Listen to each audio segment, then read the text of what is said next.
Во март загинаа 4 во сообраќајни несреќи, а неколку учесници во сообраќајот, возачи, пешак, велосипедист, се тешко повредени.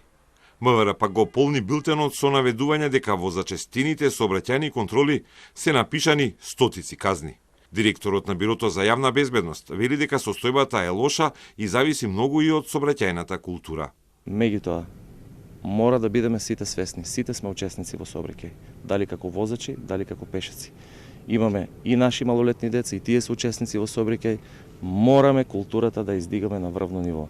Се додека ние не ги почитуваме сообраќајните правила, без разлика дали има сообраќајни патроли или нема, ние сме изложени на опасност и на потенцијални жртви во сообраќајот. Системот Safe City ќе помогне, но ќе почне да се користи на почетокот на наредната година и после локалните избори.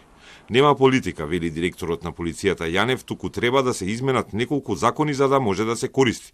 Не само во сообраќајот, туку и за зголемена безбедност на улиците на Скопје и за спречување на инциденти.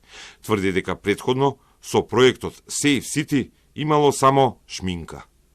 Safe City е проект, поголем проект, кој што за жал до сега било само шминка правено во однос на истиот. Сега се функционира во вистински смисол, во делот на и на технички и примена на технологија, меѓутоа за сета таа технологија да биде имплементирана во пракса, потребен е низа на сет на закони кои што треба да бидат променети.